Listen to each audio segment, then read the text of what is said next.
Hola, bienvenidos, bienvenidas a Guía a tu Cuerpo. Soy Yerani Flores y les acompaño una vez más en este espacio dedicado a su bienestar. En el programa de hoy abordaremos una lucha milenaria que sigue siendo una de las principales amenazas para la salud global, el paludismo o malaria. Analizaremos un dato que todos debemos conocer. Esta no es solo una enfermedad del pasado, sino una realidad que afecta a millones, transmitida por la picadura de un mosquito que lleva consigo un parásito mortal. Según la Organización Mundial de la Salud, cada minuto muere un niño a causa de esta enfermedad, a pesar de ser totalmente prevenible y curable. Estamos ante un reto de justicia social y soberanía sanitaria que podemos vencer con información y prevención. Antes de profundizar en este tema de cuidado colectivo y el control de vectores, vayamos a las noticias más destacadas de la semana en el ámbito de la salud. Comenzamos.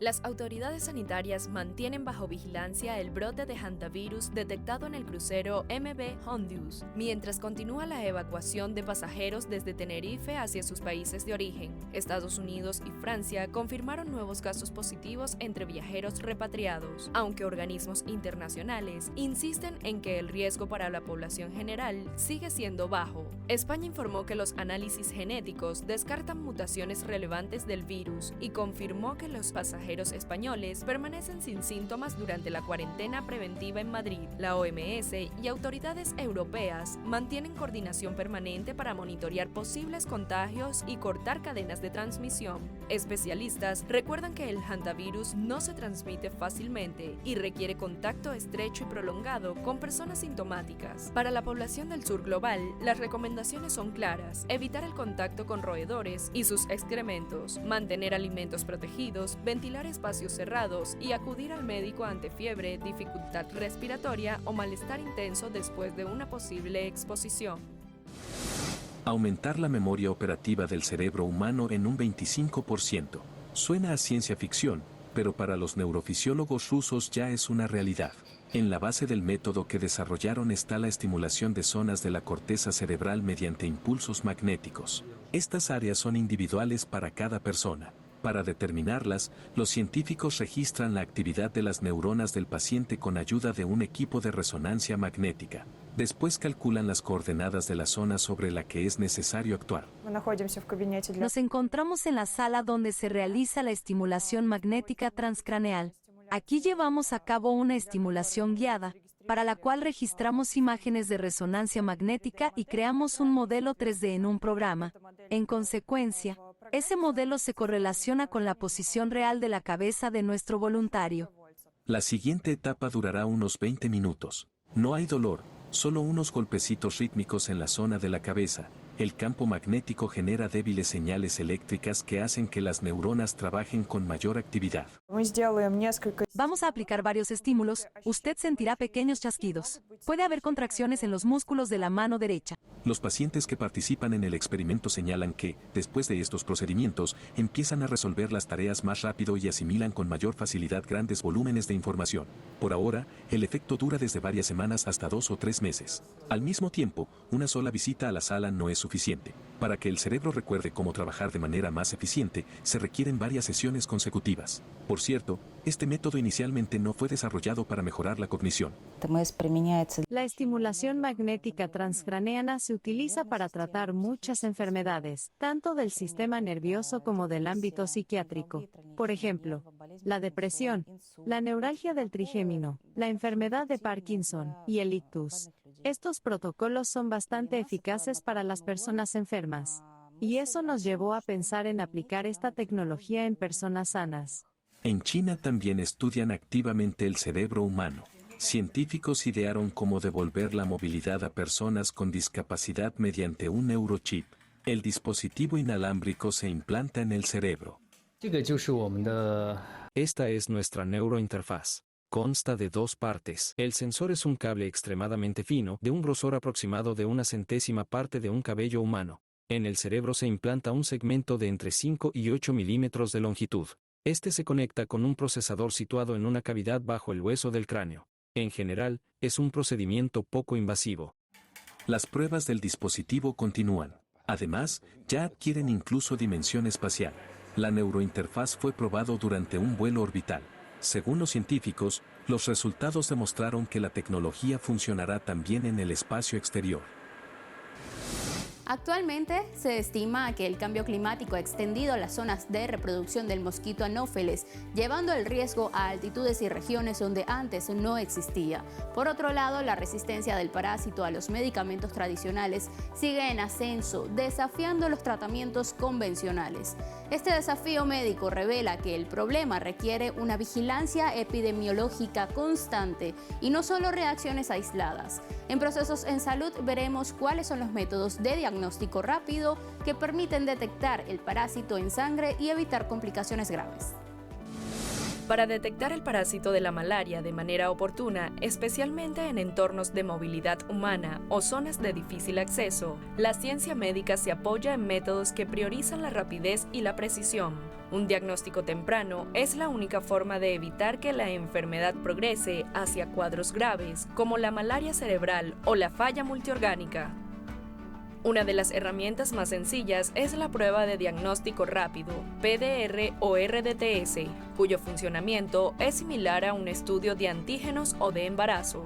Se toma una gota de sangre periférica del dedo y se coloca en un cartucho que contiene anticuerpos específicos. Normalmente, los resultados están listos entre 15 a 20 minutos. La gran ventaja de estos exámenes es que no requiere electricidad, microscopios ni personal altamente especializado, lo que la hace ideal para el triaje en rutas migratorias. En otro particular, la microscopía óptica es la prueba definitiva para confirmar la infección y determinar su severidad. A través de la técnica de gota gruesa se puede detectar la existencia del parásito en sangre. Con la técnica de extendido fino se puede determinar la especie, lo que influye en el tratamiento, y con la cuantificación se pueden predecir complicaciones. La microscopía automatizada mediante algoritmos de inteligencia artificial identifican y cuentan los parásitos automáticamente, eliminando el error humano, y los biosensores no invasivos, dispositivos que detectan subproductos del parásito a través de la piel o el aliento, lo que facilita enormemente el tamizaje en poblaciones vulnerables sin necesidad de pinchazos.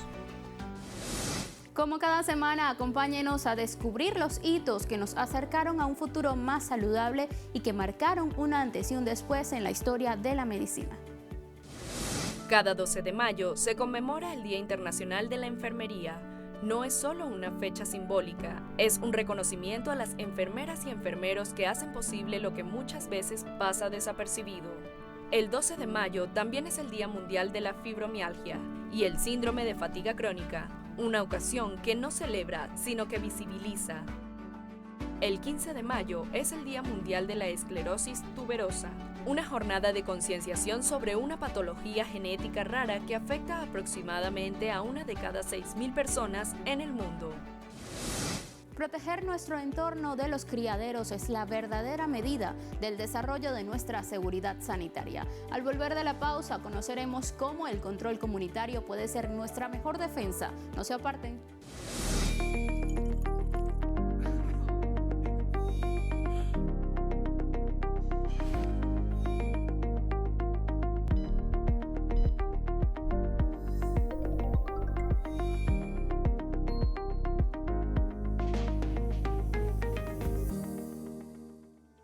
Estamos de regreso aquí en Guía tu Cuerpo. A lo largo de la historia, la medicina ha ido descubriendo nuevos horizontes que hoy se transforman en un llamado urgente a la acción y a la prevención.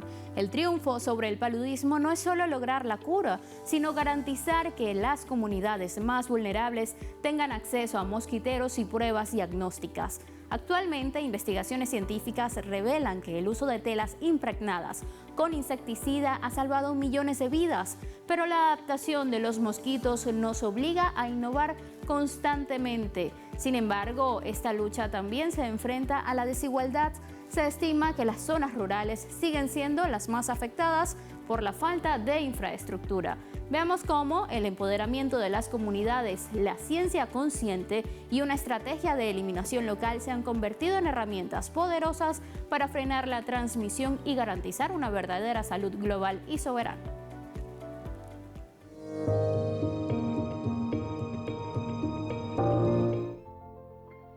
Cada año, cientos de miles de personas mueren por una enfermedad que puede prevenirse y tratarse. Es la malaria, también conocida como paludismo, y sigue siendo una de las mayores amenazas para la salud global. La malaria mata en torno a 350.000 y 400.000 personas anuales, a nivel mundial. Es una enfermedad febril aguda causada por parásitos del género Plasmodium. Se transmite a los seres humanos a través de la picadura de hembras infectadas del mosquito Anopheles. Entre sus formas más peligrosas destaca el Plasmodium falciparum, responsable de la mayoría de los casos graves y muertes en el mundo. El ciclo comienza cuando el mosquito pica a una persona infectada y succiona los parásitos. Tras unos días, el mosquito pica a una persona sana, inyectando el parásito en su torrente sanguíneo. Una vez dentro, los parásitos viajan al hígado para multiplicarse y luego invaden los glóbulos rojos. Los síntomas suelen manifestarse entre 10 y 15 días después de la picadura, presentándose inicialmente como fiebre, escalofríos, cefaleas y vómitos. Sin embargo, si no se recibe atención médica en las primeras 24 horas, especialmente en casos causados por la especie Plasmodium falciparum, la infección puede derivar en insuficiencia orgánica grave, coma o la muerte. El abordaje clínico se basa fundamentalmente en el diagnóstico rápido y el uso de fármacos específicos, siendo la terapia combinada con artemisinina, el estándar de oro actual, complementada con medicamentos como la cloroquina o la primaquina, según la resistencia geográfica del parásito. No obstante, el control de la enfermedad enfrenta grandes retos debido a los determinantes sociales de la salud, ya que la malaria afecta de forma desproporcionada a poblaciones sumidas en la pobreza. Factores como las viviendas precarias, la falta de sistemas de saneamiento que eliminan el agua estancada y el acceso limitado a servicios médicos perpetúan el ciclo de contagio. Fue en el 98, estaba yo en embarazo de mi último hijo, cuando me dio, que ahí sí me dio muy duro, porque estaba en embarazo, casi me muero, casi me sacan el bebé, porque no me podían aplicar bien la dosis, porque de pronto podían matarme el bebé. Me hacían el monitoreo, eso mensual, que iba a los chequeos de maternidad. Entonces me sacaban las muestras a ver si el paludismo estaba o ya había erradicado, y gracias a Dios que en todo lo mensual que me sacaban las muestras, gracias a Dios ya había erradicado totalmente ese paludismo. La malaria no afecta a todos por igual. Es una enfermedad profundamente ligada a la pobreza y la desigualdad. Los factores que facilitan su propagación incluyen viviendas precarias, falta de saneamiento y acceso limitado a la salud. Limpiar los criaderos de mosquitos que se pueden establecer alrededor de las viviendas, quitando la maleza, la hierba o los residuos que acumulan agua que se pueden convertir en criaderos de mosquitos. Geográficamente, la enfermedad mantiene una presencia abrumadora en el África subsahariana, región que concentra más del 95% de los casos y defunciones globales, aunque también presenta focos críticos en el sudeste asiático, el Mediterráneo oriental y la cuenca del Amazonas en América Latina. Zonas donde está parte de Sudamérica, sobre todo en África, en la franja central de África y del sur de África, y en parte endémico en una zona de Oceanía, Malasia y en zonas centrales de Asia. Como hemos dicho, hay zonas que son endémicas, donde están habituados a tener estas fiebres maláricas o a estar infectados por el paludismo. Por lo tanto, van a desarrollar una cierta inmunidad. El problema es cuando tú viajas a un sitio de esos o zonas que no son endémicas, pues por cualquier traslocación, por cualquier viaje o cualquier problema o un cambio de mosquitos, etcétera, empieza a infectarlo. Entonces, claro, la enfermedad, no tenemos esa inmunidad y los síntomas que tenemos pues van a estar mucho más exacerbados. ¿Quiénes son las personas que más desarrollan la enfermedad? Pues sobre todo los niños, como tienen menos inmunidad, y nuestros ancianos, porque también su inmunidad ha disminuido. La prevención hoy combina métodos tradicionales como el uso de mosquiteros impregnados con insecticida y la fumigación de interiores, con hitos científicos recientes como la implementación de las vacunas RTS, S y R21, que presentan una nueva oportunidad para reducir la mortalidad infantil en las zonas de mayor recurrencia. Y de esta manera no solamente llevar nuestro conocimiento desde las instituciones académicas y desde la investigación, sino poder, digámoslo, hacer un trabajo conjunto con esos saberes que tienen las comunidades y lograr un trabajo en común. La lucha contra la malaria no es solo una cuestión de biología y medicina, sino un imperativo de justicia social para asegurar que el lugar donde alguien nace no determine su probabilidad de morir por la picadura de un insecto. ¿Sabías que solo las hembras del mosquito anófeles son las que transmiten el paludismo? Ellas necesitan la sangre para poder producir sus huevos, mientras que los machos se alimentan principalmente de néctar de flores. Además, estos mosquitos son más activos durante el atardecer y el amanecer, por lo que el cuidado en esas horas es crucial. La lucha contra la malaria es un desafío colectivo. A continuación te invitamos a descubrir más datos curiosos sobre el complejo comportamiento de estos vectores. Se estima que la malaria ha causado la muerte de casi la mitad de todos los seres humanos que han existido, convirtiéndose en la mayor causa de mortalidad de la historia. Su impacto, sostenido durante milenios, supera incluso a eventos como las guerras mundiales o la peste negra del siglo XIV. Antes de conocerse el parásito responsable, se creía que su origen era el aire fétido de los pantanos. De ahí surgen sus nombres actuales: malaria, del italiano mal aire, o paludismo, del latín palus pantano.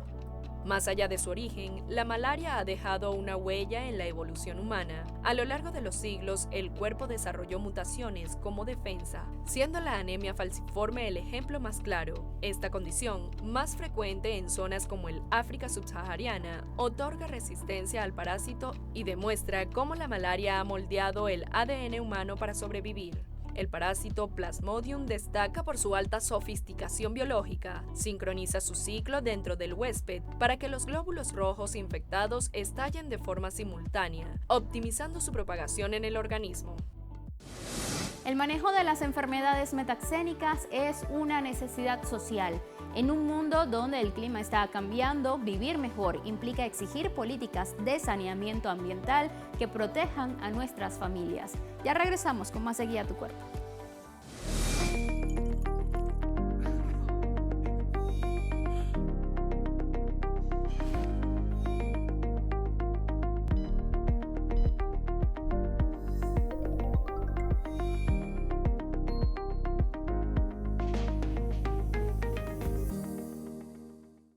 Ya de vuelta aquí en Guía a tu Cuerpo, gracias por acompañarnos. Según los últimos reportes de Naciones Unidas, y mientras el mundo enfrenta el reto sanitario del paludismo, la ciencia está logrando avances prometedores con la implementación masiva de la vacuna R21 Matrix M. Desde el uso de drones para mapear criaderos hasta la modificación genética para reducir la fertilidad del mosquito, la búsqueda de soluciones se ha convertido en una de las áreas más esperanzadoras de este siglo. A continuación, más información en nuestra nota positiva.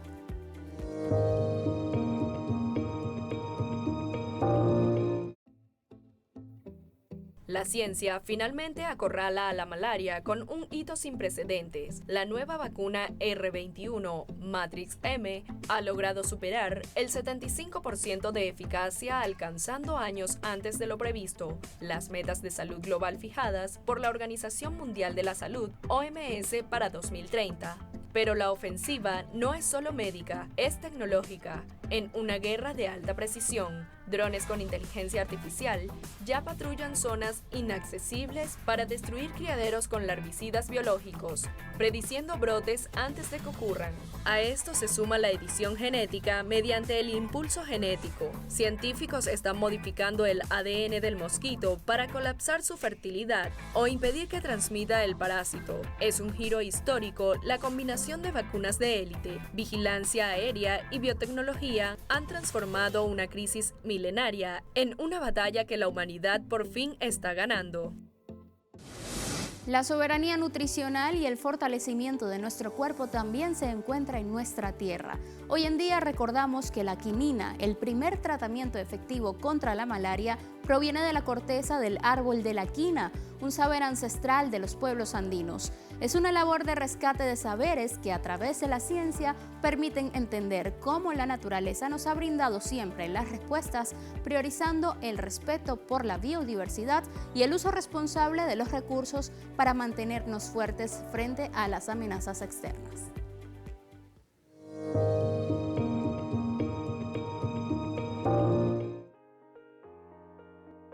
Sin la quinina, el mapa geopolítico del siglo XIX habría sido radicalmente distinto. Fue apodado la herramienta del imperio, debido a que permitió que ejércitos y exploradores europeos sobrevivieran en las regiones tropicales de África y Asia, territorios que hasta entonces eran conocidos como la tumba del hombre blanco, por la letalidad de la malaria.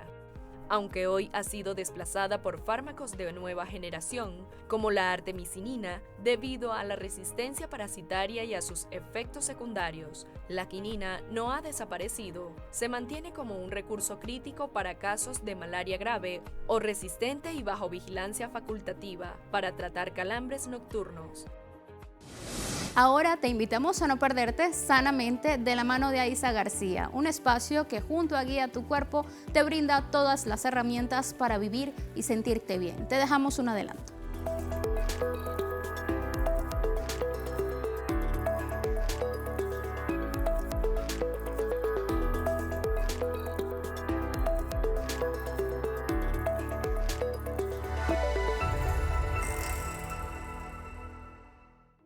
Yo creo que cada uno de nosotros tenemos que ser mucho más activos, ser mucho más visibles y ser mucho más empáticos, de ayudar a la gente a sumarse a un mundo que no estuvo diseñado para todos.